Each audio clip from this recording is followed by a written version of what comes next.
The ancient throne chamber of Castle Valtherin had not seen warmth in 3 centuries. Its walls, built from obsidian mined from the deepest crypts of the Shadowlands, absorbed light rather than reflected it.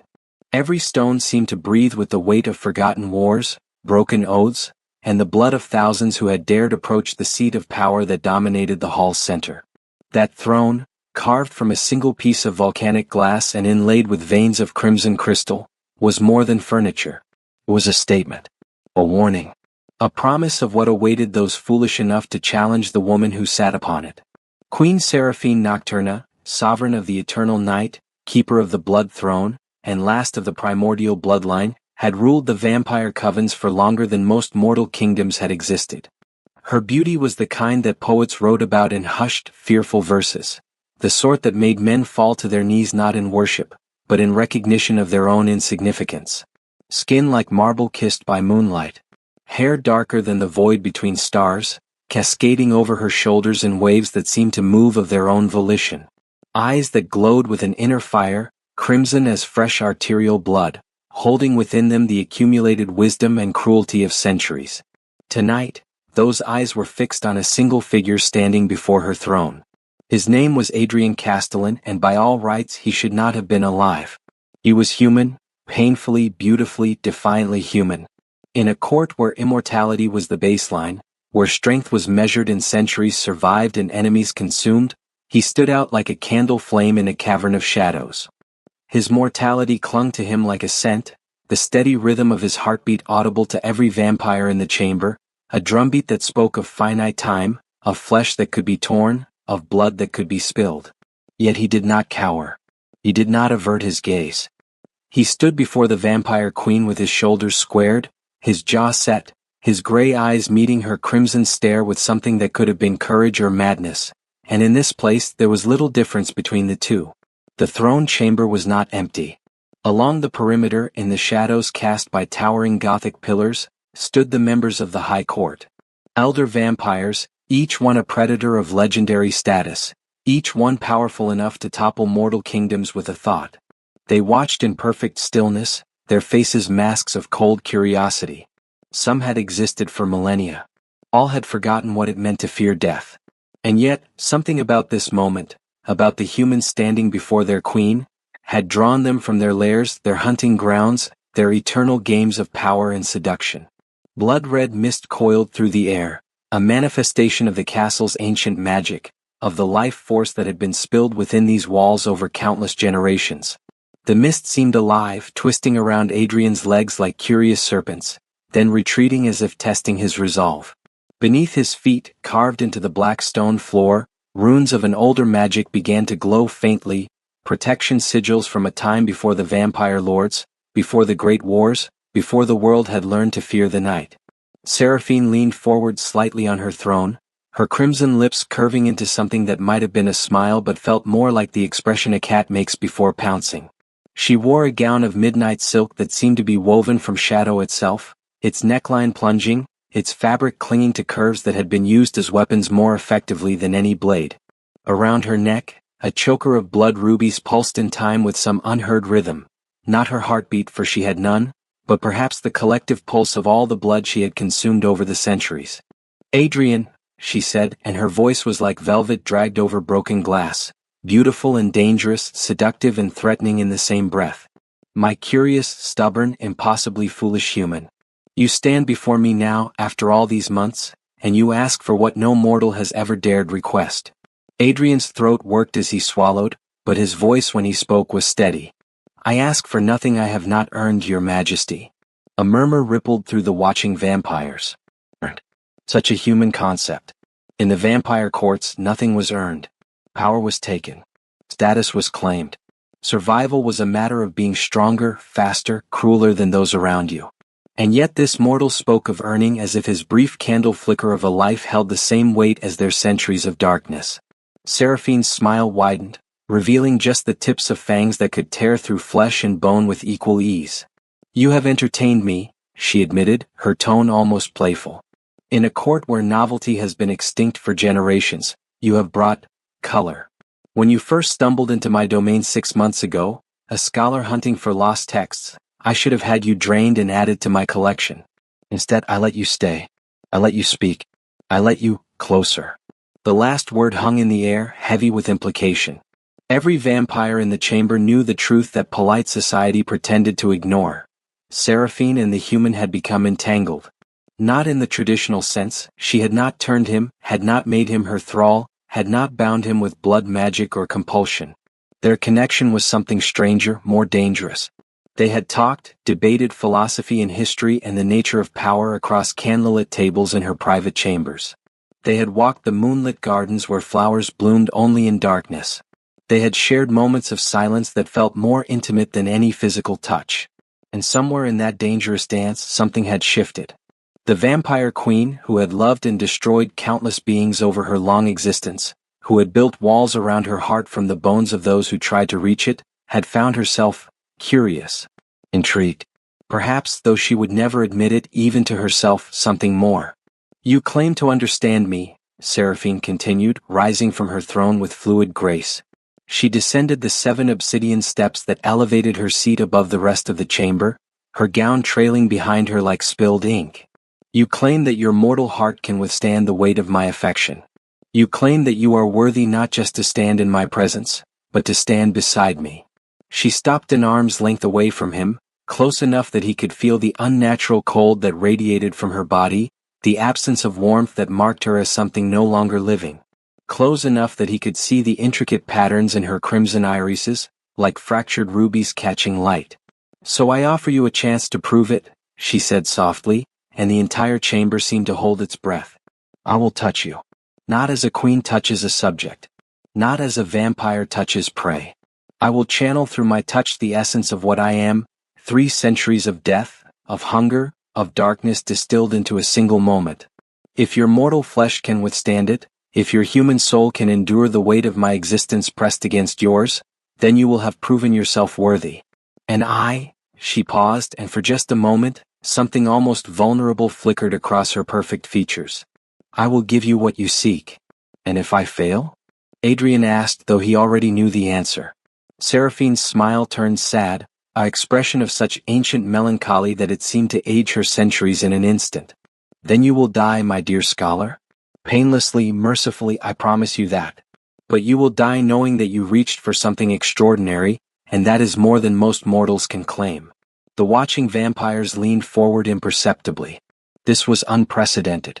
Their queen, who had never needed to justify herself, who had never given anyone the chance to prove their worth, was offering this fragile human a test. Some saw it as entertainment. Others saw it as weakness. A few, the oldest and wisest among them, saw it for what it truly was, hope. The hope that after centuries of isolation, of viewing all other beings as either tools or threats, she might finally have found something genuine. Adrian closed his eyes for a moment, drawing in a deep breath. When he opened them again, there was something different in his expression. Not resignation but acceptance. He had not come this far, had not spent 6 months earning the trust and fascination of the most dangerous being in the realm, to falter now. I'm ready, he said simply. Seraphine raised her hand, holding it between them, palm facing him. Her fingers were long and elegant, the nails filed to subtle points. For a moment, she simply held the pose, and Adrian wondered if she was giving him one last chance to flee, to preserve his life at the cost of his pride. Then her eyes blazed brighter, and dark crimson energy began to manifest around her hand. Not quite fire, not quite lightning, but something that existed between life and death, between the natural and the supernatural. The runes on the floor pulsed in response, glowing brighter, as if the ancient magic that had been woven into this chamber recognized the power being called forth. This will hurt, Seraphine warned, and there was genuine sorrow in her voice. Not physically perhaps, but in ways mortals were never meant to endure. You will feel every death I have caused, every life I have taken. You will know the hunger that never ends, the emptiness that comes from existing beyond your natural span. You will taste despair that has aged like wine in darkness. Are you certain? Adrian's hands were trembling now, but he nodded. I love you, he said quietly, and the simplicity of those 3 words seemed to shake the foundations of the ancient castle more than any spell could have. I love you, and that means accepting all of you, the darkness, the death, the centuries of sorrow. I will endure it because you have endured it. I will survive it because you are worth surviving for. Something broke behind Seraphine's eyes, not her composure but something deeper, some wall she had built so long ago that she had forgotten it was there. For the first time in decades, tears, red as blood, for vampires wept only in crimson, gathered at the corners of her eyes. Then let us see, she whispered, if love is truly stronger than death. She pressed her glowing hand against his chest, directly over his heart, and the throne chamber exploded with dark crimson light. Adrian's world collapsed into singularity. There was no throne chamber, no watching vampires, no stone beneath his feet. There was only the point of contact, Seraphine's hand against his chest, and the torrential flood of sensation that poured through it. It began with cold. Not the cold of winter wind or frozen water, but the absolute zero cold of the void between stars, of spaces where warmth had never existed and never could. It sank into his bones, crystallizing his blood, turning his breath to frost in his lungs. He wanted to scream but found his voice frozen in his throat, wanted to pull away but discovered his muscles had locked rigid. Then came the hunger. By the gods, the hunger. It was a gnawing void in his center, an emptiness that could never be filled, no matter how much was poured into it. It was the hunger of the grave, of centuries spent craving the one thing that could make you feel alive again, warm blood, pulsing and rich with life. The hunger whispered to him in 1,000 voices, each one promising that just one taste, just one drop, would ease the ache. But beneath those promises lay the truth, the ache never ended. It only grew, sharpened, became a companion so constant that its absence would feel like losing a limb. Adrian's back arched, his body trying instinctively to escape what his mind had chosen to endure. Veins stood out along his neck and arms, glowing faintly with an eerie light as Seraphine's power coursed through his mortal form like poison trying to find purchase in flesh never meant to contain it. But this was only the beginning. The cold and hunger were merely the surface. Beneath them came the memories, not his own but hers. He saw a young woman, barely 20, dancing at a harvest festival in a village that no longer existed. She wore a crown of autumn leaves and laughed with the unself-conscious joy of someone who had never known real sorrow. Her name had been Seraphine then too, though she'd been Seraphine Marlowe, daughter of a miller, promised in marriage to the blacksmith's son. She had been mortal. She had been happy. Then the memory shattered, replaced by darkness and pain. A vampire lord, ancient and cruel, had taken her on what should have been her wedding night. Not as a bride but as prey. Except the transformation had not gone as intended. Instead of becoming his mindless thrall, she had absorbed his power, had taken his centuries of accumulated strength into herself. When she'd risen 3 days later, it was not as his servant but as something new. A vampire who retained her human soul, her human will, her capacity to feel both love and hatred with equal intensity. And she had killed him. Torn him apart with her bare hands, her new strength fueled by rage and grief and the absolute betrayal of having her mortal life stolen. It was the first of so very many deaths she would cause. The memories came faster now, a cascade of centuries compressed into moments. Adrian saw her building her power, gathering the scattered vampire clans under her rule through a combination of strategic brilliance and ruthless violence. He felt every kill she'd made, some justified, some necessary, some simply because she could, because the hunger demanded it, because in the early years she'd been half mad with what had been done to her. He experienced her first love after her transformation, a vampire warrior named Kale, whose smile had reminded her of sunlight she could no longer see. They'd had 3 decades together before he'd been destroyed by vampire hunters, staked and beheaded, leaving her alone again. He felt her grief, so profound it had nearly destroyed her, and the vow she'd made never to allow herself such vulnerability again. But the vow had proven impossible to keep entirely. Over the centuries there had been others, not many but enough. A human artist who'd painted her portrait and died of old age while she remained eternally young. A vampire scholar who'd challenged her intellectually until political rivals had forced her to execute him to maintain her authority. A shape-shifting warrior who'd fought beside her for a century before choosing to face the sun, weary of endless existence. Each loss had added another layer to the walls around her heart, another reason to keep everyone at arm's length, to view connection as weakness and isolation as strength. Until Adrian had walked into her castle, asking permission to study her library, and had somehow slipped past her defenses without even trying. The memories began to slow, and Adrian found himself in a space that felt like Seraphine's consciousness, or perhaps the core of what made her herself. It was a vast darkness punctuated by points of light, each one a moment of genuine emotion, of connection, of something other than hunger and power and endless night. There were fewer lights than there should have been for 3 centuries of existence, but each one burned with fierce intensity. And there, among the ancient lights, were newer ones, brighter ones. Their color was different, warmer, tinged with something that might have been gold rather than the crimson of all the others. These were the moments she'd shared with him. Their first conversation about the philosophy of immortality versus mortality, debated over ancient wine in her private study. The night she'd taken him to see the blood orchids in bloom, flowers that opened only under the full moon, and he'd made her laugh, truly laugh, for the first time in decades. The evening he'd fallen asleep reading in her library and she'd simply watched him, fascinated by the vulnerability of sleep, by the trust implied in letting one's guard down so completely in the presence of a predator. And beneath all these memories, all this accumulated weight of centuries, Adrian felt something he hadn't expected: loneliness. Seraphine was lonely. Profoundly, achingly lonely in a way that only an immortal could be, having watched everyone she'd ever cared for die or betray her or force her to push them away.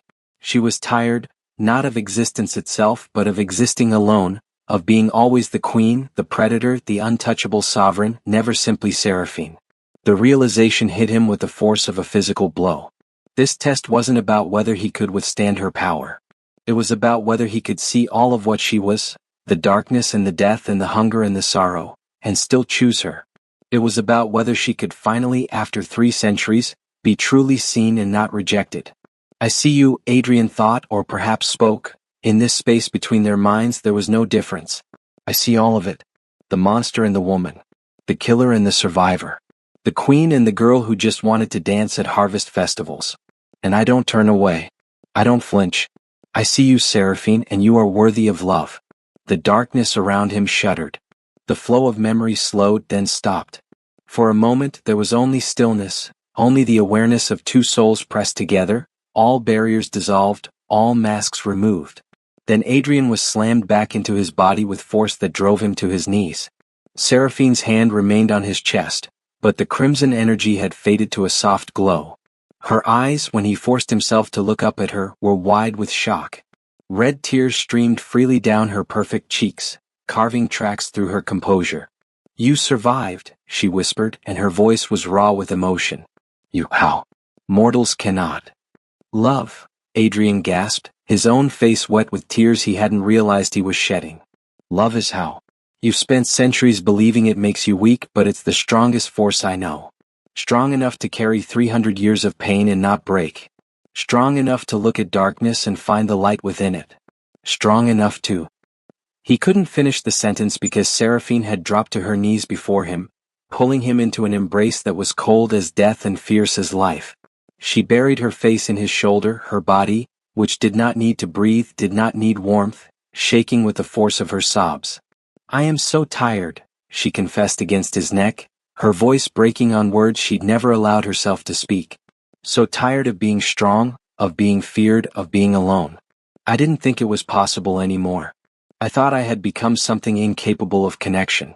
But you insufferable, stubborn, beautiful human. You saw me. You really saw me. Adrian wrapped his arms around her, ignoring the cold, ignoring the inhuman nature of what he held. I did, he murmured. I do. And I'm not going anywhere. Around them, the throne chamber remained frozen in tableau. The high court vampires watched with expressions ranging from shock to awe to calculating interest. This moment would reshape the political landscape of their world. A human had passed the vampire queen's test, had survived her touch, had proven himself worthy in a way no vampire had ever managed. But politics could wait. The scheming and the implications and the questions about what came next could all wait. For now, there was only this: a woman who had forgotten how to be vulnerable, allowing herself to break, and a man strong enough to hold her while she did. Seraphine pulled back slightly, her crimson eyes searching his gray ones. You understand what this means? She asked, her voice steadier now but still touched with uncertainty. If you truly wish to remain by my side, there will be consequences. The court will see you as a weakness to exploit. Other vampire houses will see you as a hostage to hold over me. And your life. She touched his face gently, her cold fingers tracing the line of his jaw. Your mortal life is so brief. I will have you for perhaps 50 years if we're fortunate, and then? Then we deal with that when the time comes, Adrian interrupted softly. I've spent 6 months studying immortality, Seraphine. I know all the arguments. But I've learned something more important. A short life filled with genuine connection is worth more than an eternity of isolation. I choose you. I choose this. However long we have. Something in his words seemed to settle something in her. The vulnerable uncertainty in her expression was replaced by resolve. Not the cold, hard resolve of the vampire queen, but something warmer, more human. She stood, pulling him to his feet with her, and turned to face her court. Hear me, she said, and her voice rang through the chamber with absolute authority. Adrian Castellan has survived my touch. He has endured the weight of my existence and emerged not broken, but stronger. He has earned his place by my side, not as a consort kept for amusement, not as a thrall bound by magic, but as an equal in all ways that matter. Any who challenge this, challenge me directly. The silence that followed was profound. Then, one by one, the vampires of the High Court, ancient, powerful beings who had never bowed to anyone except their queen, inclined their heads in acknowledgement. Some did so reluctantly, others with what might have been approval, but all did so. The message was clear. Adrian was under the vampire queen's protection, and to harm him was to invite her wrath. Seraphine turned back to Adrian, and for the first time since he'd met her, she smiled with something approaching true happiness. Come, she said, taking his hand in hers. We have much to discuss, you and I. And for once, I find myself looking forward to the future rather than simply enduring it.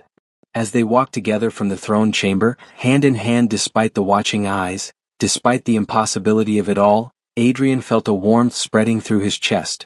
Not the cold burn of vampire power, but something entirely human. Oh.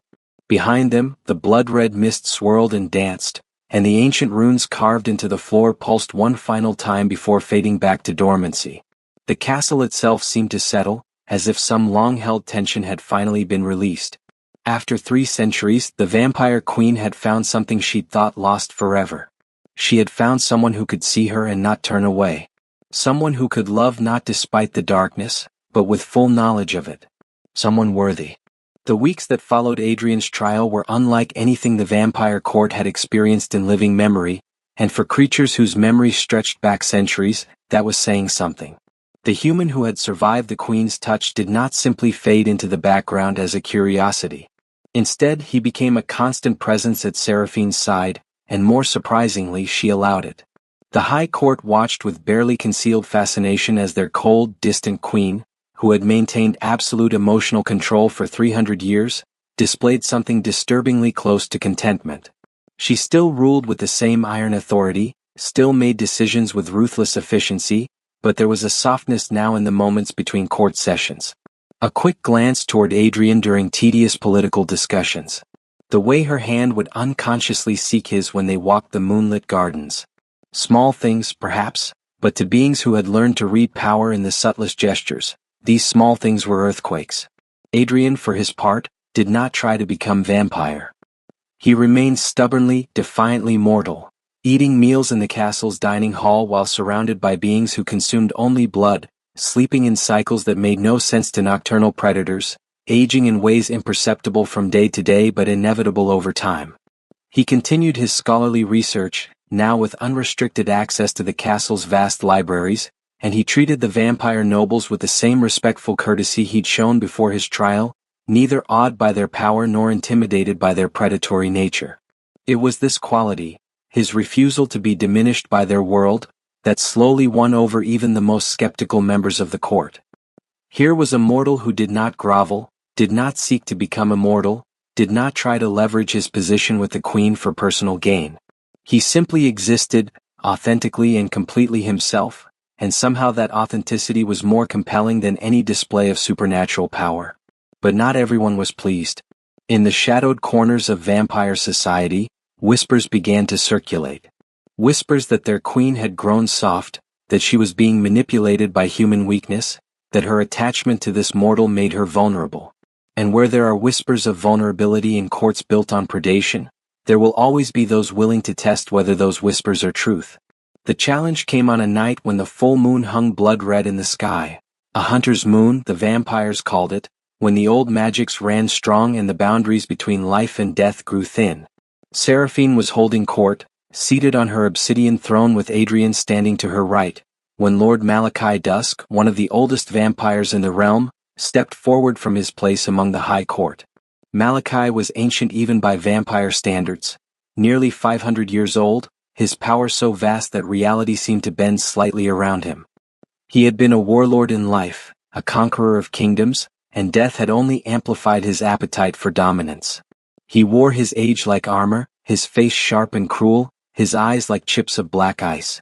"Your Majesty," Malachi said, his voice smooth as poisoned honey, "I come before you with a petition that I believe many here share, though they lack the courage to voice it." Seraphine's expression didn't change, but Adrian felt the temperature in the throne chamber drop several degrees. "Speak, Lord Malachi," she said calmly. "I have always valued your counsel, however blunt." Malachi inclined his head in a gesture that somehow managed to convey respect and condescension simultaneously. "It concerns your companion, this human. While we all witnessed his survival of your test, and acknowledge his worthiness by that measure, there remains a fundamental problem. He is mortal, fragile. And while he lives, he represents a weakness in your armor that our enemies will surely seek to exploit." A murmur of agreement rippled through some sections of the court. Not all. Many vampires remained neutral or even disapproving of Malachi's boldness, but enough to make it clear this was not a fringe position. "I propose a solution," Malachi continued, his gaze sliding to Adrian with predatory assessment. "Turn him. Make him one of us. An immortal companion would be appropriate for a queen of your stature. A mortal one is unseemly and temporary." The silence that followed was absolute. Every vampire in the chamber understood the layers of that proposal. On the surface, it seemed logical. Remove Adrian's mortality and the vulnerability it represented. But beneath that surface lay a power play. If Seraphine turned Adrian, it would be an admission that Malachi was right about her weakness. More than that, it would fundamentally change the nature of what made Adrian worthy in the first place. He had passed her test as a human. As a vampire, he would be something else entirely, perhaps diminished by the very power that was meant to preserve him. Adrian felt his heart hammering in his chest. This was the moment he'd known would come, the question that had haunted him since the night of his trial. What would he do when offered immortality? When given the chance to stay by Seraphine's side not for decades but for centuries? Before he could speak, Seraphine rose from her throne. The movement was fluid, graceful, and utterly terrifying. The shadows in the chamber seemed to deepen, the torches flickering as if a great wind had passed through, though the air remained still. Her power, usually kept carefully leashed, rolled off her in waves. "You presume much, Lord Malachi," she said softly, and her soft tone was more frightening than any shout could have been. "You presume that I have not considered this question from every angle. You presume that my decisions are made from emotion rather than calculation. And most dangerously, you presume that you understand what makes Adrian worthy." She descended from her throne, each step deliberate, until she stood before Malachi. Though he was taller and broader, ancient and powerful, he seemed to shrink slightly under her regard. "Adrian is worthy precisely because he is mortal," Seraphine continued, her crimson eyes blazing. "Because he chooses to stand beside me knowing that his time is limited, that he will age while I remain unchanged, that every moment we share is borrowed from death. That choice, that courage, is something no vampire can claim. We are immortal whether we wish to be or not. He chooses to love me despite the inevitable end, and that makes his love more genuine than any eternal devotion extracted through the bond of turning." She turned to face the assembled court, her voice rising to fill the chamber. "I am your queen and I have ruled for 3 centuries without weakness, without failure. I have led you through wars and plagues and the machinations of human kingdoms. I have earned my crown 1,000 times over. And if I choose to allow one human to stand beside me, if I choose to accept that all things end and find value in that ending rather than terror, then you will trust that I do so with the same wisdom that has kept you all safe and prosperous for lifetimes." The court was silent, but it was a different quality of silence now, not uncomfortable but thoughtful. Seraphine's words had reframed the entire question. Adrian's mortality wasn't a weakness to be corrected. It was a statement, a philosophy given form. However, Seraphine said, and her tone shifted slightly, Lord Malachi raises one valid point. Adrian's mortality does make him vulnerable to those who might seek to harm me through him. So I propose a different solution. Adrian will be granted the protection of the High Court. Any vampire who harms him, directly or indirectly, will answer to me personally. And I will make an example that will ensure no one ever forgets. She looked at Malachi directly. Does this address your concerns, Lord Malachi? Or do you have other motivations for suggesting that I should change something I have already declared perfect as it is? It was a trap, elegantly laid. If Malachi backed down, he would look weak. If he pressed forward, he would be directly challenging the Queen's judgment, which would justify a response that could end his centuries of existence.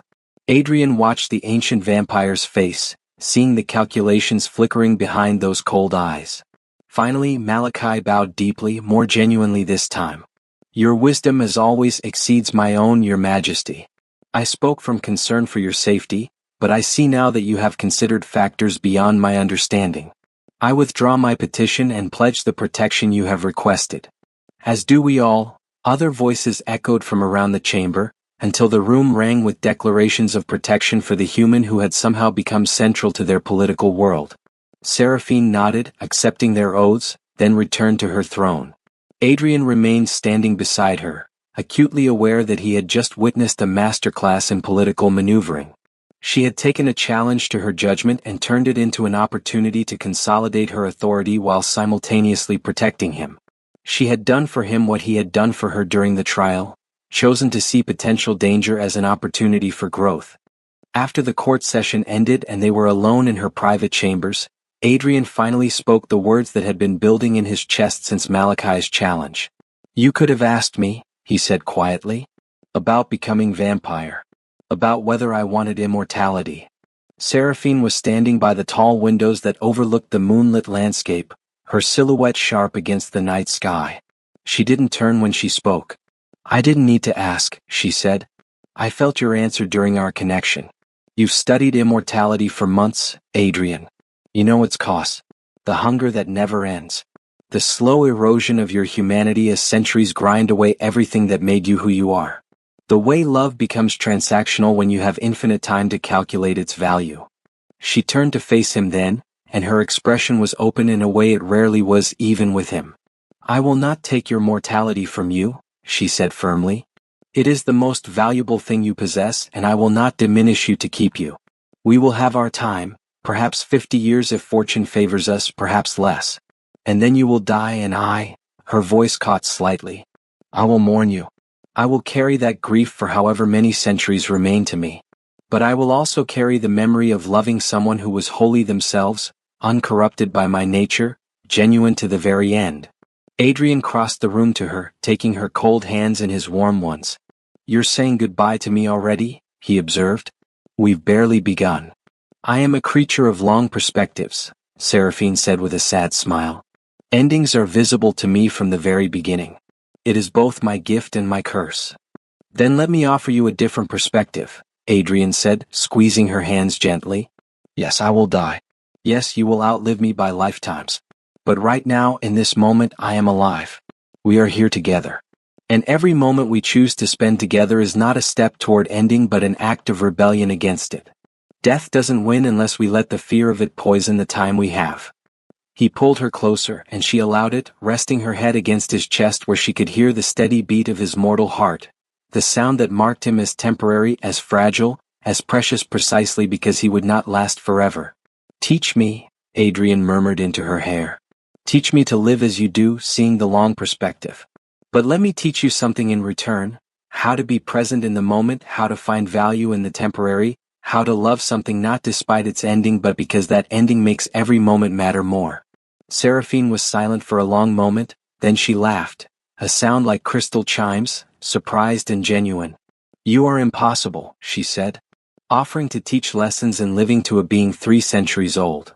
Someone needs to, Adrian replied with a grin. You've forgotten more about life than most people ever learn, but in forgetting you've lost something important.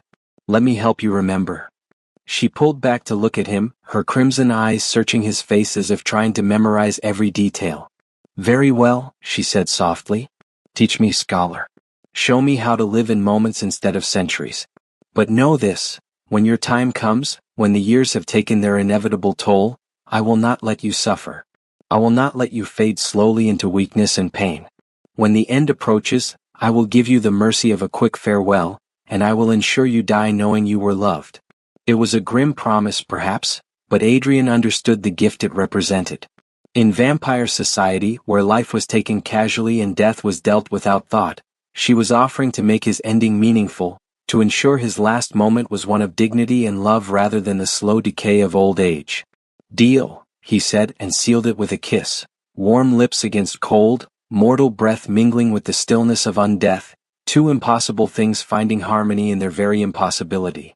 Outside the windows, the blood-red moon continued its arc across the sky, illuminating a world where death was not the end but merely a different state of being. And in that world, a vampire queen who had thought herself beyond such feelings allowed herself to hope that perhaps, just perhaps, the temporary could be eternal in its own way, not in duration but in the depth of its impact, in the permanence of the change it wrought on the soul. Time, Adrian learned, moved differently in the vampire court. Days blurred into weeks, weeks into months, with a fluidity that came from living among beings for whom a decade was merely a brief chapter. Yet despite the timelessness that permeated Castle Valtherin, Adrian remained acutely aware of his own temporal nature.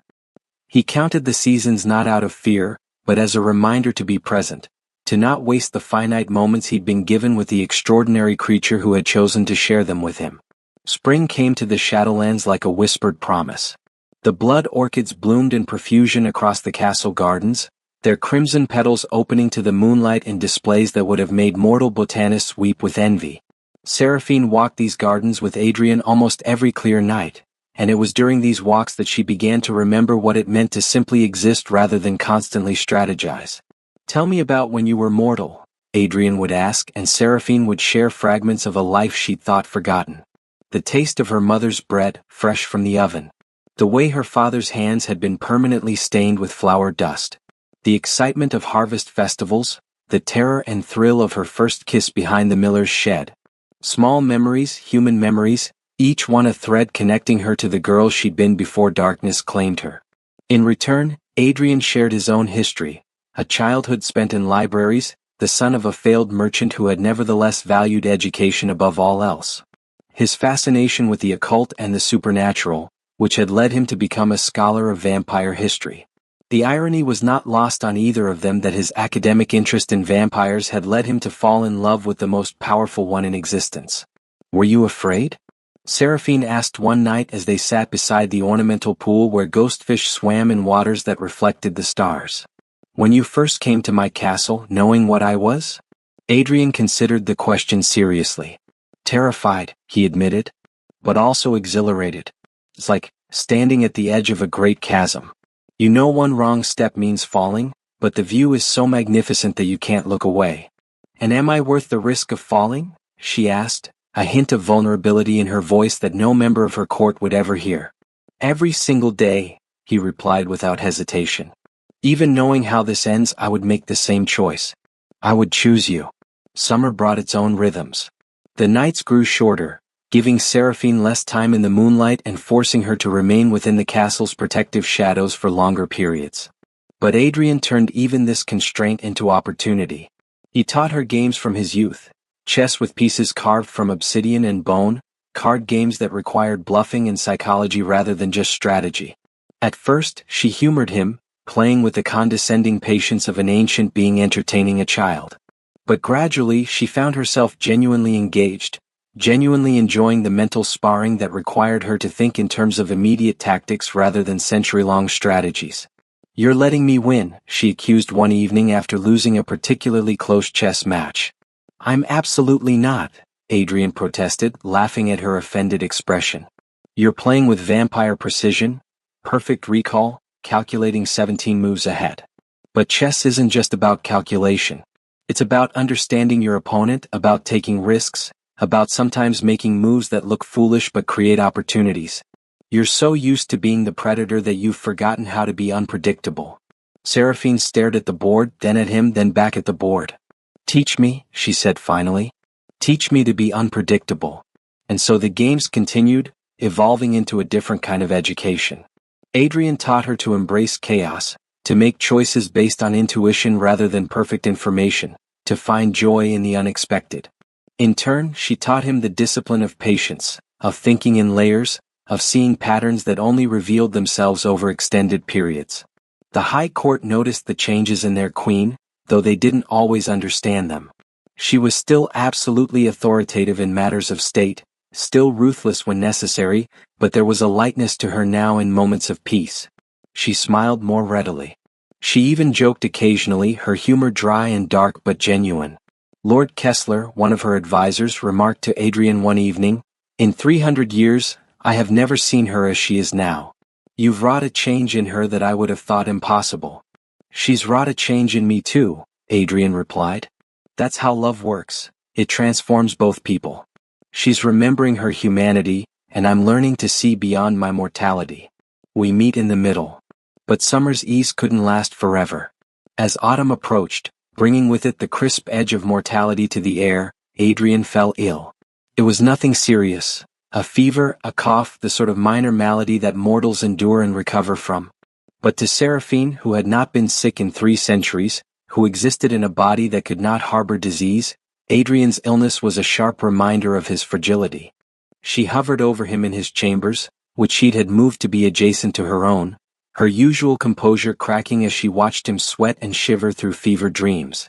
For the first time since the night of his trial, Adrian saw fear in her eyes, not fear for herself but fear of loss, fear that she might lose him sooner than expected, that their borrowed time might be shorter than even her pessimistic projections.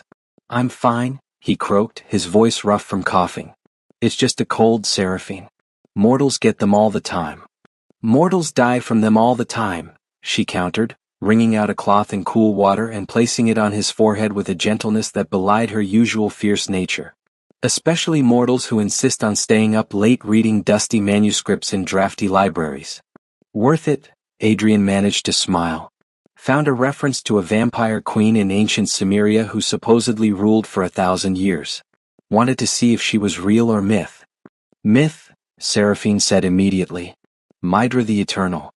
She claimed to be that old, but she was barely 300. She died in a power struggle about 500 years before I was born. Her legend outlived her truth, which is its own kind of immortality, I suppose." Adrian's eyes, bright with fever, focused on her with sudden intensity. "That's what I want," he said. "Not vampire immortality. But that, to have my story outlive me. Our story. I want what we have to matter beyond just the two of us experiencing it." Seraphine was silent for a long moment, her cold hand resting against his feverish cheek. "You want me to remember you," she said quietly, "after you're gone." "I want you to tell our story," Adrian corrected. "Centuries from now, when the memory of my face has faded and all that's left is the shape of what we shared, I want you to be able to tell someone about the human scholar who was foolish enough to love a vampire queen. I want our story to give hope to others, vampire and mortal both, that genuine connection is possible even across impossible divides." Tears, red as blood as always, gathered in Seraphine's eyes. "You're asking me to turn you into a legend," she said. "To make you immortal through story." "I'm asking you to keep me alive in the way that matters," Adrian replied, his voice growing drowsy as the medicine she'd given him began to work. "Not my body, not my youth, but the truth of what we were to each other. Promise me, Seraphine. Promise me you'll tell our story." "I promise," she whispered, leaning down to kiss his forehead. "I will carry our story into the endless night, and I will tell it until the stars themselves burn out. You will be remembered, my love. Not as the human who survived my touch, but as the man who taught a vampire queen to live again." Adrian drifted into sleep with a smile on his lips, and Seraphine sat vigil beside him through the long night, watching the rise and fall of his chest, counting each breath as the precious thing it was. When he woke the next evening, fever broken and strength returning, she held him close and made a private vow. She would cherish every remaining day, every conversation, every shared moment. She would stop looking ahead to the inevitable ending and learn to exist as he did, in the magnificent uncertainty of now. Autumn deepened, painting the world in shades of amber and crimson that matched the colors of Seraphine's eyes. Adrian recovered fully from his illness, though the experience had shaken something in both of them. A reminder that their time was finite, that mortality was not a distant concept but an ever-present companion. They began a new tradition. Every evening, as the sun set and Seraphine could emerge from the castle's depths, they would meet on the eastern balcony and watch the last rays of daylight paint the sky in colors she could only glimpse from shadow. Adrian would describe the sunset to her in detail, the exact shade of gold, the way the clouds caught fire, the gradual deepening from blue to indigo to black. "I remember daylight," Seraphine said one evening, her voice distant. "Or I think I do. After 300 years, I'm no longer certain if what I remember is real or just a story I've told myself so many times it feels like memory. Did the sun truly feel warm, or have I invented that warmth?" "It's warm," Adrian confirmed, taking her cold hand in his. "Like a gentle pressure on your skin. Like being held by something vast and benevolent. I wish I could share it with you." "You do," she said softly, leaning against him. "When you describe it, when I see it through your eyes, I experience it in a way I cannot alone. That is gift enough." Winter came with unexpected severity, bringing storms that raged for days and piled snow against the castle's ancient walls. The vampire court retreated deep into the underground chambers where neither cold nor storm could reach, but Adrian insisted on maintaining a fire in their shared quarters, not for warmth, Seraphine didn't feel cold, but for the light and movement of it, for the life that flames represented. They would sit before that fire for hours, Adrian reading aloud from ancient texts while Seraphine listened, sometimes offering corrections to historical accounts that she had personally witnessed. It was during one of these evenings that Adrian found his hand trembling slightly as he turned a page, and he realized with a start that months had turned into years. He was aging, imperceptibly but inevitably, while Seraphine remained unchanging as the stars. She noticed his awareness, of course. She noticed everything about him. "What is it?" she asked, though her tone suggested she already knew. "I'm getting older," Adrian said simply. "Not dramatically, not yet. But it's happening. The clock is ticking." "It's been ticking since the moment you were born," Seraphine replied, but there was sadness in her voice. "Does it frighten you? The time passing?" Adrian considered this carefully. "No," he said finally. "Not frightened, but aware. Aware that every conversation matters. Every shared silence.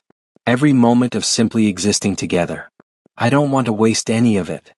"Then we won't," Seraphine said firmly, closing the book he'd been reading and pulling him to his feet. "Come. I want to show you something." She led him deep into the castle, down staircases he'd never explored, through passages carved when the world was young. Finally, they emerged into a vast chamber that took Adrian's breath away. It was a library, but unlike any he'd ever seen.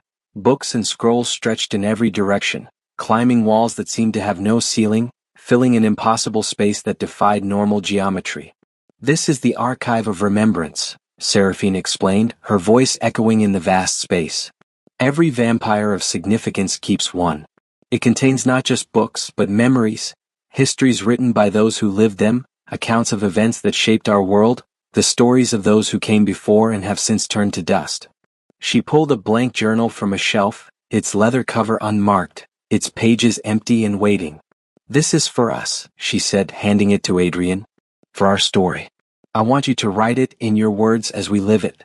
And when you're gone, I'll continue it. I'll add my perspective, my memory of you, the centuries that come after.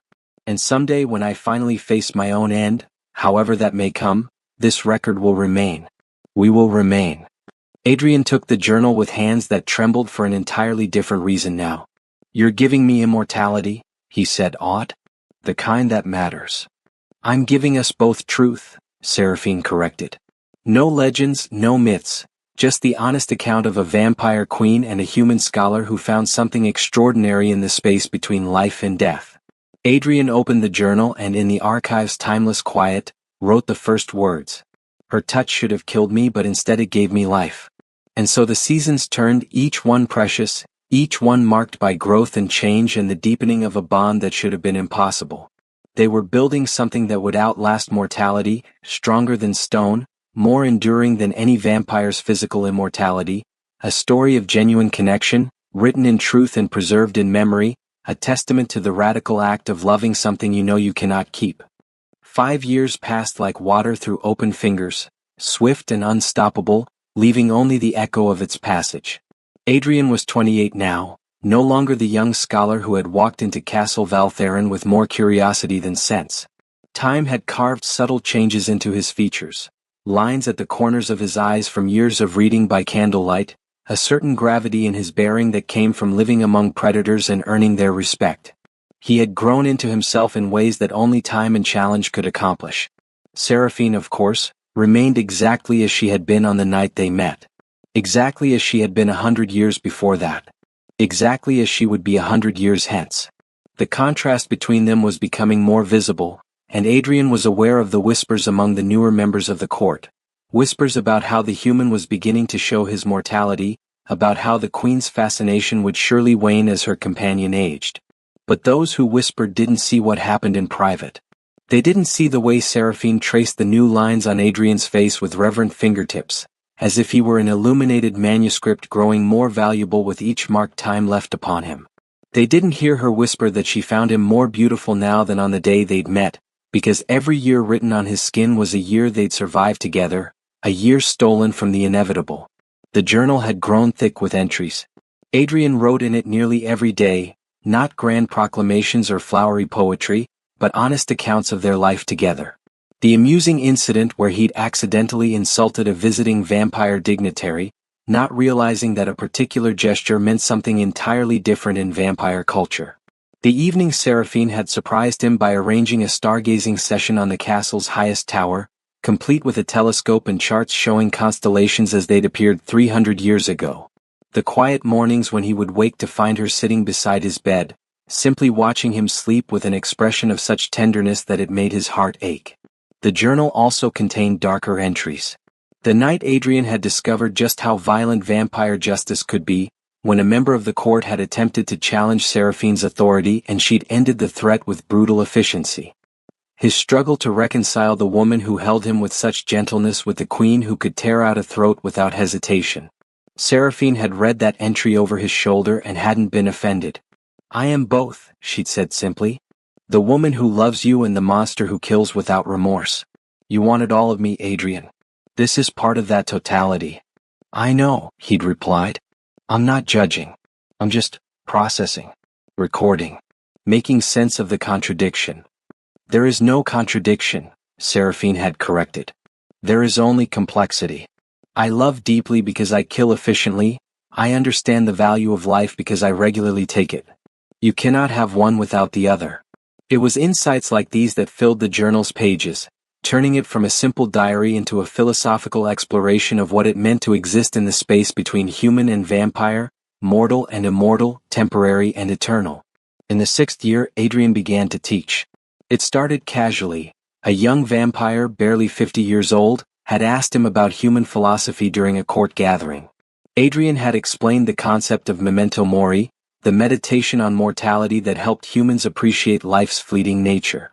The young vampire had been fascinated, had asked more questions, and soon other vampires began seeking out the human scholar for his perspective. Seraphine watched this development with amusement and pride. "You're creating a following," she observed one evening after Adrian had spent 3 hours in deep discussion with a group of vampires about the nature of time and meaning. "I'm just sharing what I know," Adrian protested. "They're curious about mortal philosophy because it's so different from their own perspective." "You're teaching them to value things they've forgotten how to see," Seraphine corrected. "Centuries of existence tend to make one overlook the small beauties, the way ice crystals form on windows, the precise moment when night gives way to dawn, the taste of wine that will never be made again. You're reminding them to notice." "Is that a bad thing?" Adrian asked, suddenly uncertain. "It's a revolutionary thing," Seraphine said seriously. "You're changing vampire culture from the inside, making them question assumptions that have stood for millennia. Some will see that as threatening." She was right, of course. As Adrian's informal lessons continued, drawing larger groups and generating more discussion, certain members of the court began to view him as a disruptive influence. Lord Malachi, who had challenged Adrian's position years ago, began gathering support among the more traditional vampires. Those who believed in the old ways of absolute predatory dominance, who saw the growing interest in mortal philosophy as weakness. The confrontation came during a court gathering in the 8th year of Adrian and Seraphine's partnership. Malachi stood before the assembled vampires and delivered a speech that was part accusation, part manifesto. "We are apex predators," he declared, his voice ringing through the throne chamber. "For 10,000 years, our kind has stood at the pinnacle of existence. We are stronger, faster, more intelligent than mortals. We do not age, do not sicken, do not fear death. And yet, we now sit at the feet of a mortal, learning lessons in what? How to appreciate sunsets we cannot see. How to value brevity over eternity. How to sentimentalize weakness." Murmurs of agreement rippled through parts of the court. Malachi pressed his advantage. "Our queen claims this human teaches us to value what we've forgotten. I say he teaches us to devalue what we are. We are vampires. We are eternal. We should not be learning from prey, we should be consuming it." The silence that followed was electric with tension. Adrian remained standing beside Seraphine's throne, his heart pounding but his face calm. He'd known this was coming, had prepared arguments and counterpoints. But before he could speak, Seraphine rose from her throne. "You're absolutely right, Lord Malachi," she said, and shock rippled through the chamber. "We are apex predators. We are powerful beyond mortal comprehension. We are eternal." She descended from her throne, her presence filling the space with barely contained power. "And we are completely, utterly, catastrophically bored." The word hung in the air like a revelation. Seraphine continued, her voice cutting through the assembled vampires like a blade. "When was the last time any of you felt genuine surprise? When did you last learn something that actually changed your perspective? When did you last experience wonder instead of mere observation?" She gestured toward the vampires who had been attending Adrian's discussions. "These, the youngest and the oldest among you, have been learning from Adrian not because he's teaching you weakness, but because he's offering you something we've lost: perspective. The ability to see our existence through eyes that haven't been dulled by centuries of repetition. He reminds us that eternity means nothing if every moment is indistinguishable from every other moment." Seraphine turned to address the entire court. "I have ruled you for 300 years and I will likely rule for 300 more. And I tell you now that these past 8 years with Adrian have taught me more about the value of existence than the previous 292 years combined. Not because mortality is superior to immortality, but because someone who sees the end approaching understands that every moment matters. That is not weakness, Lord Malachi. That is wisdom we have forgotten." She looked at Malachi directly, and her crimson eyes blazed with power. "So I will make this very clear. Adrian is not just my companion. He is my philosopher, my teacher, my reminder of what it means to truly live rather than simply exist. And anyone who challenges his value to this court challenges me directly." Malachi held her gaze for a long moment, and Adrian could see the ancient vampire making calculations, weighing centuries of accumulated power against the absolute authority of the queen he had sworn to serve. Finally Malachi bowed, not perfunctorily but deeply, with genuine respect. "I understand, Your Majesty," he said, and his voice held no trace of sarcasm. "I spoke from fear of change, not from wisdom. You have proven, as always, that your vision extends beyond mine." It was a remarkable moment. An ancient vampire, set in his ways for half a millennium, acknowledging not just defeat but genuine learning. Adrian realized with sudden clarity that this was what Seraphine had been hoping for, not just to defend him, but to use Malachi's challenge as a teaching moment for the entire court. After the gathering dispersed, Adrian found Seraphine in their quarters, staring out at the night sky. "Thank you," he said simply. "Don't thank me for telling truth," she replied. "Everything I said was accurate. You have changed this court, changed me, in ways that will echo long after you're gone." There it was again, the reminder of his mortality, spoken without malice but with the casual certainty of someone who could see his ending from this far away. Adrian joined her at the window, slipping his hand into hers. "I'm 33 years old," he said quietly. "By mortal standards, I'm in my prime. But to you, I'm already sliding toward the end, aren't I? Every year from here is 1 year closer to goodbye." Seraphine was silent for a long moment. "Yes," she said finally, because she had never lied to him and wouldn't start now. "I see it. Not in anything obvious, you're still strong, still vibrant. But I've lived long enough to recognize the arc. You have perhaps 30 years left if fortune favors us. Maybe 40. And each one will be more precious than the last. Does it hurt? Adrian asked, watching me age. Knowing what's coming? Every single day, Seraphine admitted, and her voice cracked slightly.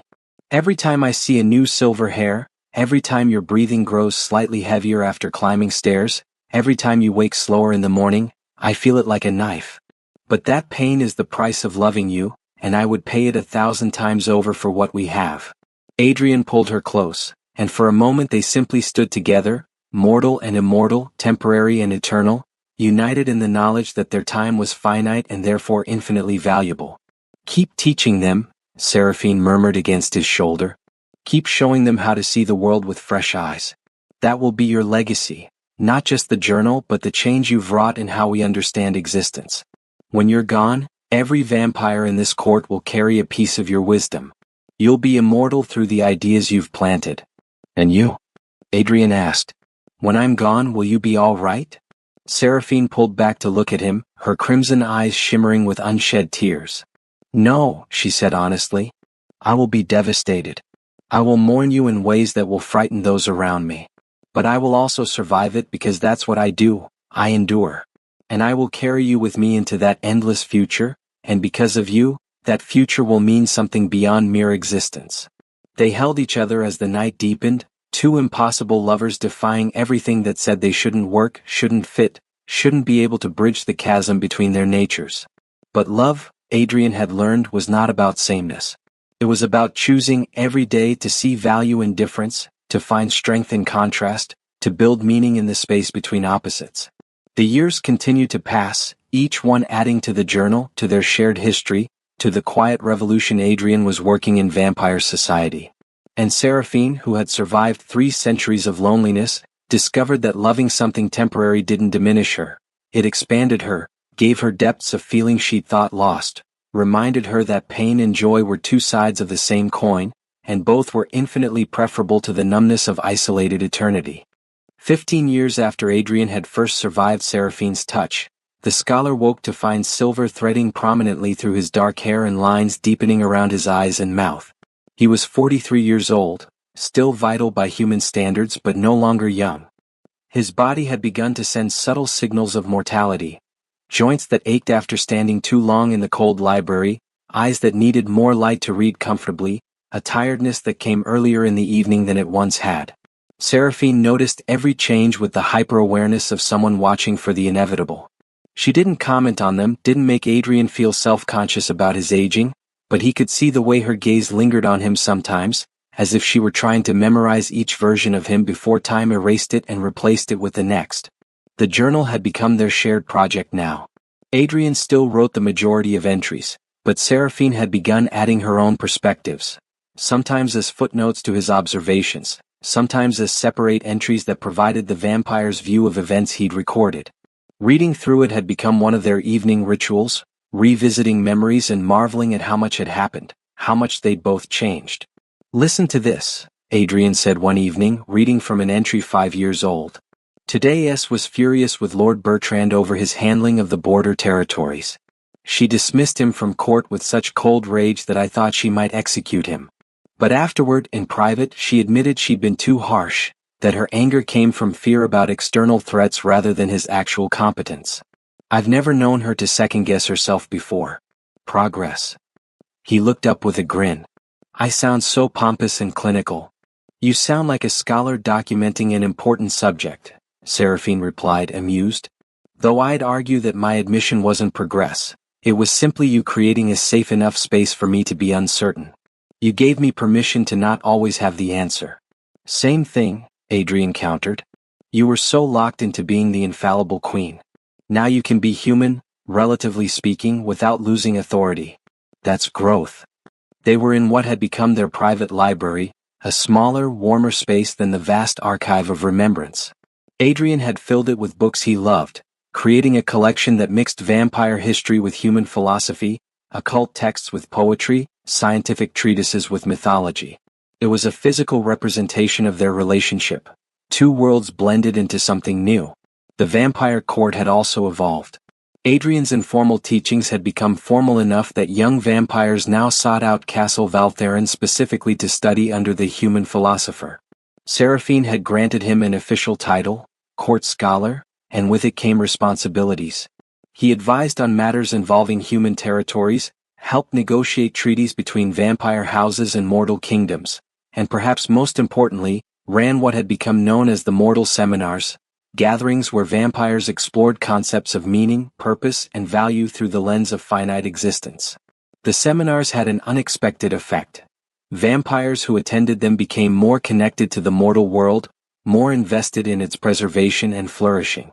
They saw humans not just as prey or entertainment, but as beings whose brief flames burned with an intensity that eternal creatures struggled to match. It was creating a slow cultural shift, a softening of the absolute predatory mindset that had defined vampire society for millennia. Not everyone approved, of course. There would always be traditionalists who viewed this change as corruption, who believed vampires should remain the pure apex predators they'd always been. But they were becoming the minority, their influence waning as more vampires discovered that eternity was more bearable when it had purpose beyond mere existence. On a crisp autumn evening in Adrian's 16th year at the castle, a messenger arrived from the human kingdom of Aldermarch with an unusual request. The young king, who had recently taken the throne after his father's death, wanted to meet with Queen Seraphine to discuss a formal peace treaty, not just a ceasefire but genuine cooperation between their peoples. "It's unprecedented," Lord Kessler told the assembled court. "No human monarch has requested such a meeting in 200 years. The last one ended in the king's death." "Different circumstances," Seraphine noted. "The last king came to threaten us, to demand we retreat further into the shadows. This young king," she looked at the letter again. "He speaks of mutual benefit, of shared resources, of acknowledging that both our peoples have the right to exist without constant conflict. Adrian, you've met him, haven't you?" Adrian nodded. "Briefly, 5 years ago when he was still a prince. He's idealistic but not naive. Educated, well-read, genuinely interested in building something better than the status quo. He was one of the few nobles who didn't treat me with immediate suspicion when he learned I lived among vampires." "You think this is genuine?" Seraphine asked. "I think it's worth finding out," Adrian replied. "The worst case is it's a trap which you're more than powerful enough to escape. The best case is we achieve something that could reshape how our peoples interact." Seraphine considered this, her crimson eyes distant as she calculated risks and benefits. "Very well," she said finally. "We'll accept the meeting. But not in his kingdom and not here. Neutral ground, the ruins of Thornhaven, the old city that was destroyed in the last major war between our peoples. Let it be symbolic of our commitment to not repeat past mistakes." The meeting was set for the next full moon, and preparations began immediately. Seraphine would bring a small contingent of her most trusted court members. Adrian, naturally, would accompany her, both as advisor and as living proof that cooperation between human and vampire was possible. The night before they were to depart, Adrian couldn't sleep. He stood on the balcony of their chambers, staring out at the moonlit landscape, his mind turning over possibilities and concerns. Seraphine joined him, wrapping a cloak around his shoulders against the chill he could feel but she could not. "Nervous?" she asked. "Excited," Adrian corrected. "If this works, if we can actually forge a real peace, it would be the culmination of everything we've been building. Proof that the philosophical changes aren't just internal to vampire society, but can affect the wider world." "And if it fails?" Seraphine pressed. "If this young king is simply better at hiding his hostility than his predecessors? Then we'll deal with it," Adrian said firmly. "But I don't think it will fail. I think the world is changing, Seraphine. Both our peoples are tired of endless conflict. This is the moment for something new." Seraphine leaned against the balcony railing beside him, her shoulder touching his. "You've made me believe that change is possible," she said quietly. 15 years ago I would have dismissed this meeting out of hand. I would have assumed treachery and responded with overwhelming force. But you've taught me to hope, Adrian. To believe that perhaps, after 3 centuries, there might be something genuinely new under the moon." They stood in comfortable silence for a while, watching the play of shadows across the landscape. Finally, Adrian spoke the thought that had been weighing on him all evening. I'm 43 years old, he said. If I'm fortunate, I have perhaps 30 years left. Maybe 40. That means our time is more than half over. And I realize now that I want to spend it building something that lasts. Not just our personal story, but something concrete that makes the world better. This peace treaty could be that. Seraphine turned to look at him fully, and in her ancient eyes he saw a mixture of sorrow and pride. You're thinking about legacy, she observed. What you'll leave behind when you're gone. Isn't that what the mortal condition teaches? Adrian asked. That because our time is limited, we must make it count? I want my years to have mattered, Seraphine. Not just to us, but to the world. They already do, Seraphine assured him. You've changed an entire culture, shifted how vampires think about meaning and purpose.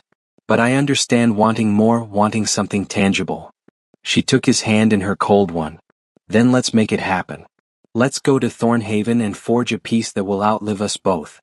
Let that be your legacy, the human scholar who taught a vampire queen to hope, and together they reshaped the relationship between their peoples. The next evening, they departed for Thornhaven with a small but powerful contingent. Lord Kessler, Lord Malachi, whose respect for Adrian had grown genuine over the years, and several younger vampires who represented the new way of thinking that had emerged from Adrian's teachings. They traveled swiftly through the night, and by dawn they had reached the ruins of what had once been a magnificent city. Thornhaven had been destroyed 200 years ago in the last great war between humans and vampires. Neither side had won. Both had simply bled each other to exhaustion and retreated to lick their wounds. The city had never been rebuilt, left as a monument to the cost of endless conflict. Now its broken walls and toppled towers stood silent in the early morning light, a reminder of what hatred could accomplish. The human delegation arrived as the sun climbed higher. King Aldrich was young, perhaps 25, with sharp, intelligent eyes and the bearing of someone who had been raised to lead but had not yet been hardened by it. He brought only a small guard, a deliberate show of trust that Seraphine acknowledged with a slight nod. The negotiations took place in what had once been the city's great hall, now open to the sky but still possessing enough structure to provide shade for the vampires. Adrian watched as two leaders, one mortal, one immortal, began the delicate dance of diplomacy. King Aldrich spoke of his vision, a world where vampires and humans coexisted openly, where treaties governed interaction instead of force, where both peoples could thrive without constant fear of the other. It was idealistic, perhaps even naive, but it was spoken with genuine conviction. Seraphine responded with pragmatism tempered by the hope Adrian had nurtured in her. She outlined the realities. Vampires needed blood that was not negotiable. But there were ways to obtain it without killing, without terror. Blood banks, willing donors compensated for their contribution, strict laws against unauthorized feeding. In return, vampires could offer their strength, their knowledge accumulated over centuries, their unique perspective on governance and philosophy. The negotiations lasted for hours, extending into the next evening. There were moments of tension, moments when old prejudices and fears threatened to derail everything. But every time the discussion veered toward breakdown, either Adrian or one of Aldrich's advisors would find a way to bridge the gap, to reframe the problem, to remind everyone of the larger goal. Finally, as the second night of discussions drew to a close, King Aldrich and Queen Seraphine stood before the assembled witnesses, human and vampire, and signed the Thornhaven Accord. It was not perfect. It left many details to be worked out over time.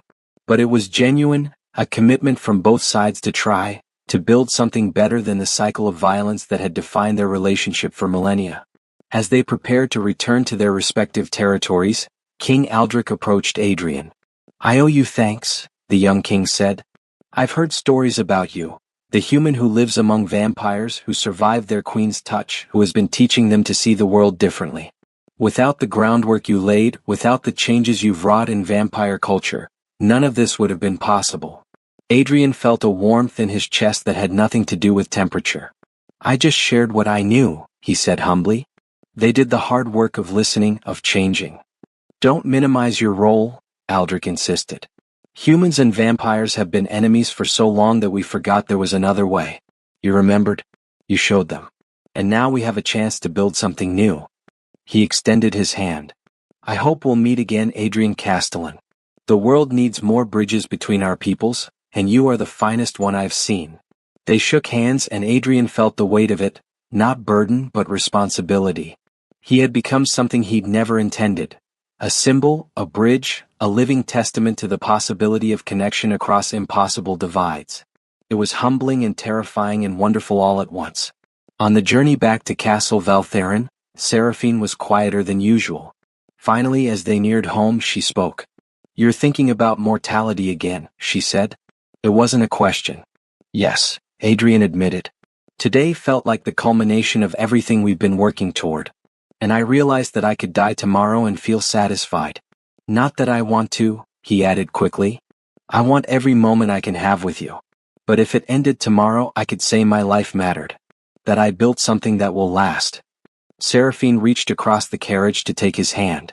"It won't end tomorrow," she said softly. "You still have years ahead of you.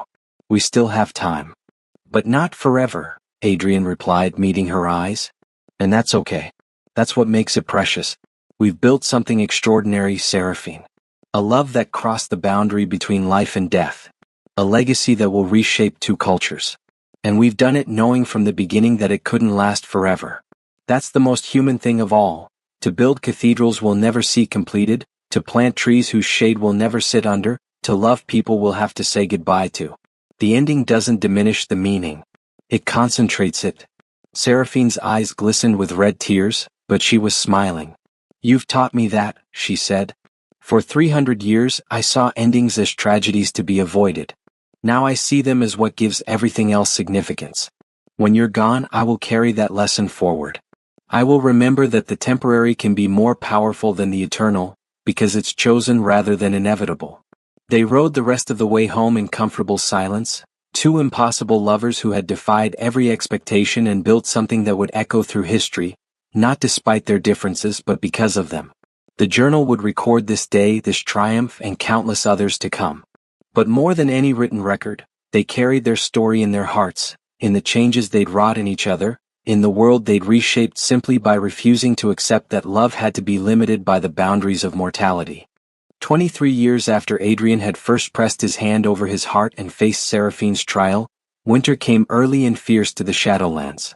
Adrian, now 51 years old, felt the cold in ways he never had before. His hair had gone fully silver, his face was deeply lined, and though his mind remained sharp, his body had begun its inevitable decline. He moved slower, tired more easily, needed longer to recover from exertion. Seraphine watched over him with an intensity that bordered on anguish. Every cough, every moment of pain that flickered across his face, every morning when he woke stiff and aching, each one was a knife in her heart. She had known from the beginning that this would come, had spent 2 decades preparing herself for the inevitability, but knowing something intellectually and experiencing it emotionally were entirely different things. The vampire court had also aged in their own way, not physically but culturally. The changes Adrian had sparked had taken root and flourished. The Thornhaven Accord had held for 7 years now, expanding into genuine cooperation between vampire and human societies. Young vampires spoke of the Castellan era as a pivotal moment in their history, when their culture had transformed from pure predation to something more complex and meaningful. Adrian still taught, though not with the vigor of earlier years. He had trained several younger scholars, both human and vampire, who had taken over much of the work, but students still sought him out for his unique perspective. The journal had become a massive work, thousands of pages documenting not just his relationship with Seraphine, but the transformation of an entire culture. On a particularly cold evening, Adrian sat in their private library, struggling to write. His hands shook slightly, making his usually neat script wavering and uncertain. He was trying to capture his thoughts about legacy, about what it meant to see the fruits of your labor before the end came. Seraphine entered quietly and stood watching him, her heart breaking at the sight of this man she loved reduced by time to a shadow of the vibrant scholar who had captured her attention so completely. "I can't hold the pen steady," Adrian said without looking up, frustration evident in his voice. "My hands betray me." Seraphine moved to sit beside him, taking the pen gently from his trembling fingers. "Then I'll write for you," she said softly. "Tell me what you want to say and I'll put the words on paper." And so began a new phase of their journal keeping. Adrian spoke, his voice still strong even as his body weakened. and Seraphine transcribed his thoughts in her elegant, flowing script. It became a new intimacy between them, a way for her to quite literally give voice to his ideas when his body could no longer reliably do so. One evening, as she wrote his words about the nature of endings, Adrian stopped mid-sentence and looked at her with sudden clarity. "It's coming soon," he said simply. "The end. I can feel it. Not today, not tomorrow, but soon. Months perhaps, not years." Seraphine's hand stilled on the page, the pen trembling in her grip. "I know," she whispered. "I've been watching for it. Dreading it." "Don't dread it," Adrian said, reaching out to cover her cold hand with his warm one. "We knew this was coming. We've had 23 years, Seraphine. 23 extraordinary years. That's more than most people get with their great love. Some people never find it at all." "It's not enough," Seraphine said, and her voice cracked. "It will never be enough. I want decades more. I want centuries. I want to hear your thoughts on every new development in the world, to see your face every evening when I wake, to feel your warmth beside me even though you know I can offer none in return." Adrian cupped her face with his weathered hand, his gray eyes meeting her crimson ones. "You've given me a life of meaning," he said firmly. "You've given me purpose, love, adventure, the chance to reshape history. I have stood beside a queen. I have helped forge peace between peoples. I have been loved by the most extraordinary being I have ever known. How could I ask for more?" "Because I'm selfish," Seraphine admitted, red tears streaming down her perfect, unchanging face. "Because for the first time in 300 years I've been happy. Genuinely, deeply happy. And I'm not ready to give that up." "You don't have to give it up," Adrian said gently. "I'll be gone, yes, but the happiness remains. The meaning we built together remains. The love remains. It just changes form, from active to memorial, from present to past. But it doesn't disappear. You taught me that, actually, all those years ago when you spoke of carrying the weight of your existence. You said you carry everyone you've loved, everyone who's shaped you. Now you'll carry me. I'll be part of that weight, part of what makes you who you are." Seraphine pulled him into an embrace, careful of his fragile mortal bones, and they stayed like that for a long time. Immortal and mortal, vampire and human, two beings who should never have fit together but had managed to build something beautiful in the space between their impossibilities. Winter deepened, and Adrian's health declined faster than either of them had hoped. He caught a respiratory infection that his aging body struggled to fight. Seraphine brought in the best human physicians, supplemented with vampire healing knowledge, but they all said the same thing. They could make him comfortable, but they couldn't stop the inevitable. His body, worn down by 5 decades of life, was simply giving out. Adrian refused to spend his final days in bed. He insisted on continuing his routines as much as possible. Teaching when he had the strength, working on the journal, walking the gardens with Seraphine on evenings when the cold wasn't too severe. He was determined to live fully until the very end, to not let the approach of death rob him of the time he had left. One such evening, wrapped in furs against the winter chill, Adrian and Seraphine sat in the garden where blood orchids still bloomed despite the frost. The flowers seemed to glow in the moonlight, defiant spots of color in a monochrome landscape. "I've been thinking about the night we met," Adrian said, his breath visible in the cold air. "I was so terrified and so thrilled. I had no idea what I was walking into, what you would be like, whether I'd survive the first conversation." "You were remarkably composed for someone meeting the creature of nightmares," Seraphine recalled with a small smile. "You asked permission to study the library as if you were requesting a favor from a university dean rather than a vampire queen." "I was good at hiding fear," Adrian admitted. "But inside I was certain I would die that night. Instead," he gestured at the garden, at the castle around them, at their clasped hands. "Instead I found my entire world." "As did I," Seraphine said softly. "Though I didn't realize it for months. I thought you were an amusing curiosity at first. By the time I understood what you were becoming to me, it was far too late to protect my heart." "Would you change it?" Adrian asked. "Knowing how it ends, knowing the pain that's coming, would you have turned me away that first night?" Seraphine considered this seriously as she considered everything Adrian asked. "No," she said finally. "Even knowing the ending, even knowing this pain, I would choose you. Every time, in every possibility, I would choose you. The love has been worth the loss." Adrian smiled, and even worn and weathered as he was, there was joy in that smile. "Good answer," he said. Because I wouldn't change a single moment either. Not the fear of the trial, not the complications with the court, not the knowledge that I'm dying far too young by human standards. All of it has been worth it for the privilege of loving you. As winter gave way to early spring, Adrian's condition worsened. He spent more time resting, his breathing labored, his body failing in small increments. The court, recognizing that the end was near, began coming to pay their respects, not as if he were already gone, but honoring him while he could still appreciate it. Lord Malachi came, the ancient vampire who had once challenged Adrian's worthiness. "You changed us," he said simply, standing by Adrian's bedside. "I resisted at first, thought you were making us weak. But you made us more, not less. You reminded us that existence without meaning is just a slow death. I wanted you to know that before you couldn't hear it." Young vampires came, the ones who had studied under him, who had learned to see the world through mortal eyes and found it more beautiful for that perspective. Humans came too, diplomats from King Aldrich's court, scholars who had corresponded with Adrian, even common people whose lives had been touched by the peace he'd helped forge. Through it all, Seraphine remained at his side, leaving only when she absolutely had to, returning as quickly as possible. She read to him when he was too tired to read himself, described the garden and the stars when he was too weak to go to the window, held his hand and let him feel the connection that transcended the boundaries of their natures. On what would be one of the last nights of Adrian's life, he woke in the small hours to find Seraphine sitting beside him, watching him sleep as she so often had over the years. "I dreamed of sunlight," he said, his voice barely a whisper. "I was standing in a field of golden wheat, and the sun was warm on my face and you were there beside me. We were both warm. We could feel the sun together." Seraphine's hand tightened on his. "Tell me about it," she said, though tears streamed down her face. "Describe it for me." And so Adrian, with what strength remained to him, painted a picture of impossible summer, of warmth and light, and the two of them existing in a world where death and darkness had no claim. It was fantasy, beautiful and unattainable, but in his words it became real enough that Seraphine could almost feel the sun she had been denied for 3 centuries. When he finished, his breathing had grown more labored. They both knew it was time.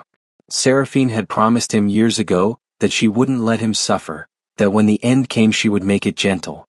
Now she honored that promise. "Are you ready?" she asked, her voice breaking on the words. "Almost," Adrian said. "One more thing. The journal, make sure it's finished. Tell them how it ends. Tell them I wasn't afraid. Tell them I died knowing I was loved, that my life mattered, that the brief flame of my mortality burned bright enough to warm an immortal heart. Can you do that?" "I promise," Seraphine whispered. "I'll tell them everything. Your story will live forever."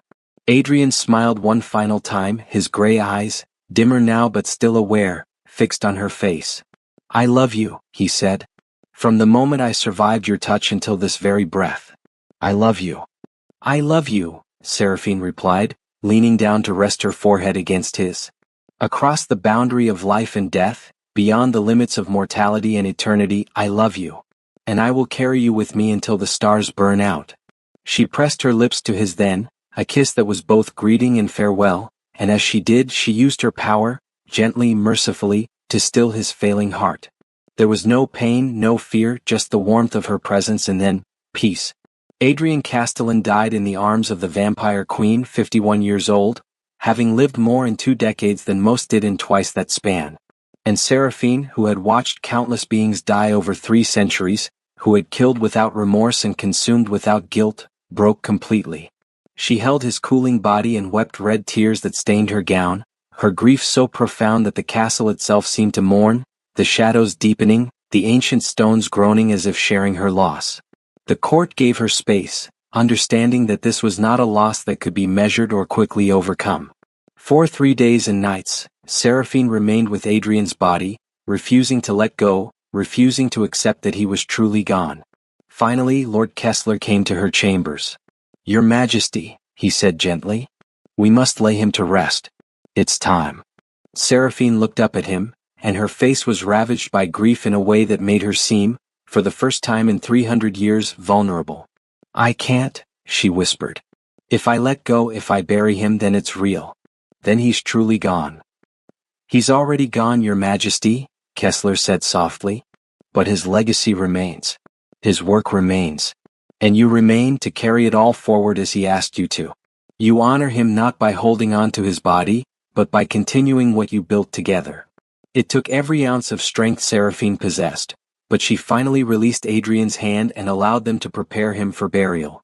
They laid him to rest in the garden he had loved, beneath the blood orchids, in soil that would nourish the flowers he had admired.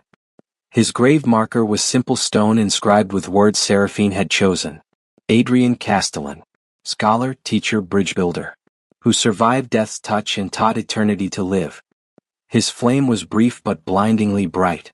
In the weeks that followed, Seraphine kept her promise.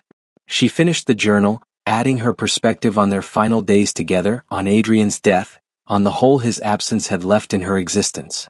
The final entry read, "He is gone and I remain. This is the price of loving mortality, you always outlive it. But I do not regret the cost.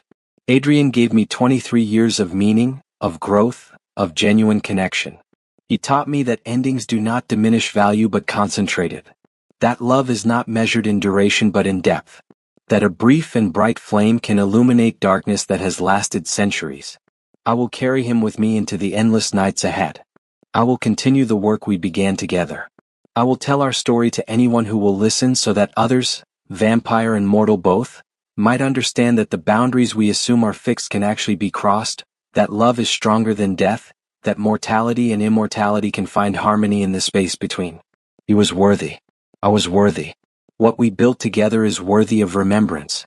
And though my heart feels empty in ways I had forgotten it could feel, I know that emptiness is the shape he occupied, and I will treasure that shape as proof that he was real, that we were real, that what we shared was the most genuine thing I have experienced in 3 centuries. Goodbye, my love. Until the stars burn out, I carry you with me." 50 years passed. Then 100. The world turned, empires rose and fell. The Thornhaven Accord expanded into a vast network of treaties that transformed the relationship between humans and vampires from predation to cooperation. The changes that Adrian and Seraphine had sparked became so integrated into the culture that young vampires didn't remember a time before them. Seraphine ruled on, unchanging and eternal, the vampire queen who had opened her court to human philosophy and in doing so had revolutionized vampire society. But she was different now. Those who had known her before Adrian spoke of how she had softened, how she carried a melancholy that had not been there in her first centuries. She still wielded absolute authority, still made hard decisions when necessary, but there was a compassion to her rule now that had been absent before. She kept Adrian's chambers exactly as they had been, visiting them every evening to sit in the chair he had favored and read from the journal they had written together. She often spoke aloud to him as if he could hear her, updating him on the world's developments, asking his advice on difficult decisions, sharing her day as she once had when he was alive to respond. The journal itself had become legendary. Scholars, both human and vampire, came from across the world to study it in the archive of remembrance. It was considered the foundational text of modern vampire-human philosophy, its pages quoted in treaties and political debates, its insights shaping how both species understood their relationship. Adrian's words had achieved the immortality he'd valued, not of the body but of ideas, of legacy, of meaning that outlasted mortality. On the 150th anniversary of Adrian's death, Seraphine did something unprecedented. She opened Castle Valtherin to visitors, humans and vampires alike, for a ceremony honoring Adrian's memory and legacy. Thousands came, filling the throne chamber and overflowing into the courtyards. They came to pay respects to the man who had changed the world by teaching vampires to see value in mortality. Seraphine stood before them all and spoke, her voice carrying through the vast chamber with supernatural clarity. "I am 473 years old," she began. "I have seen kingdoms rise and fall. I have survived wars, plagues, and betrayals. I have accumulated wealth and power beyond measure.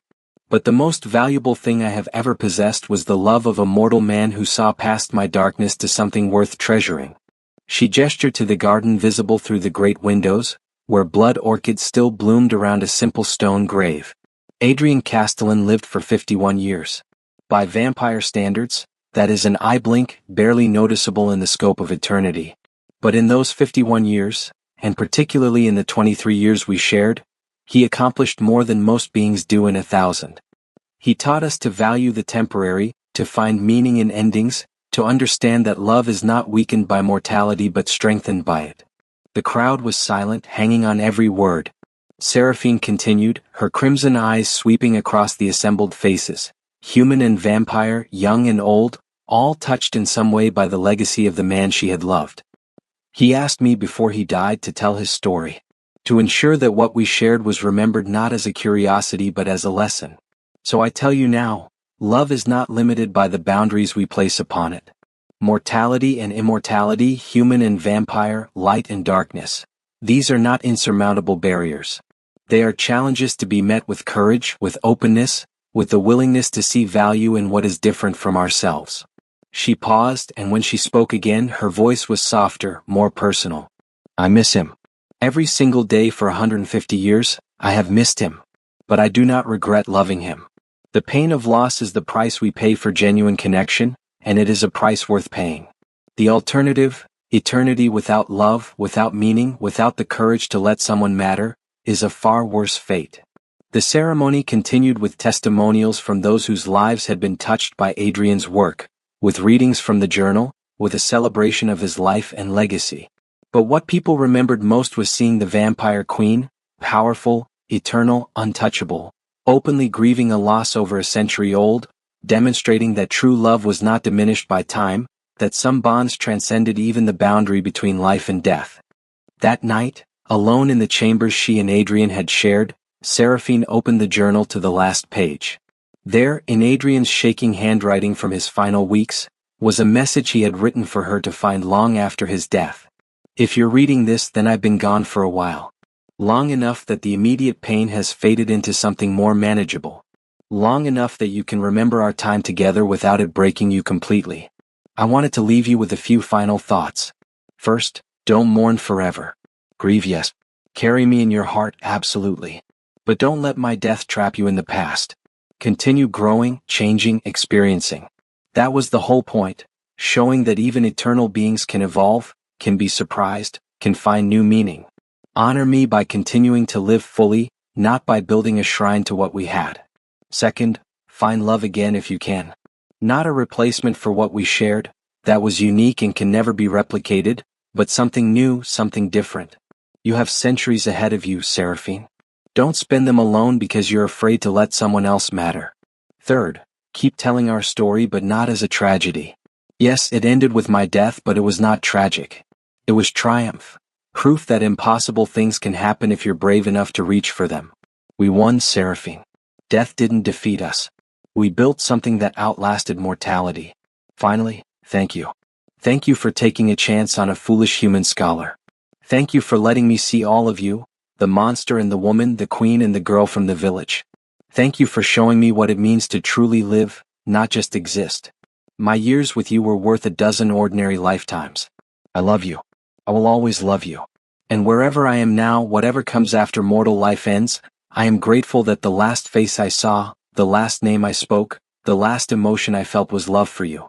Keep living, my extraordinary vampire queen. Live for both of us.